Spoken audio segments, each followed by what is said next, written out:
இப்ப வெளிநாடுகள்ல இருக்காங்க, வெளியூர்ல இருக்கவங்க அப்படியே போக போக அவங்க எல்லாம் அவங்களோடதே மறந்துடுறாங்க. சோ இதுதான் நம்மளோட குலதெய்வம்னு தெரியாதவங்களுக்கு எப்படி மறக்க தெரிஞ்சுக்கிறது? கூடாது. குலதெய்வத்தை மறக்கக்கூடிய விஷயம் குலதெய்வம் கிடையாது. இல்ல இல்ல. அது ரொம்ப தெளிவா இருக்கணும். அப்பா அம்மாவை கேட்கணும். கேட்டு தெரிஞ்சுங்க நம்ம யாரு குலதெய்வமா கும்பிட்டோம், எந்த ஊர்ல கும்பிட்டோம் அப்படின்னு தெரிஞ்சுங்க. தெரியலன்னா அதை கண்டுபிடிக்கலாம். ஜாதக ரீதியாக கண்டுபிடிக்கலாம், பிரசன்னம் மூலியமா கண்டுபிடிக்கலாம், இறையருள் மூலியமா கண்டுபிடிக்கலாம்.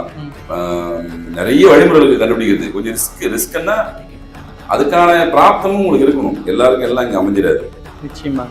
ஆனா கண்டிப்பா நீங்க தேடுறதுன்னு உங்க பொறுப்பும் கடமையும் கூட. குலதெய்வம்லாம் ஏதோ ஒரு வகையில ட்ரை பண்ணுங்க. நிறைய பேர் ஊர்ல குறி சொல்லுவாங்க, அவங்ககிட்ட போய் ட்ரை பண்ணுங்க. அருள்வாக்கு சொல்லுவாங்க, அவங்ககிட்ட போய் ட்ரை பண்ணுங்க. ஜோதிடர்களை போய் தொடர்பு கொள்ளுங்க, பிரசன்னம் பார்த்து தொடர்பு கொள்ளுங்க. வழிமுறை ஏகப்பட்டது இருக்குது ஆன்மீகத்துல. பட் நீங்க பர்சனல் இன்ட்ரெஸ்ட் எடுத்து செய்யணும். அது நீ உங்க குலத்தை காக்கக்கூடிய தெய்வத்தை நீங்க தான் தேடி கண்டுபிடிக்கணும்.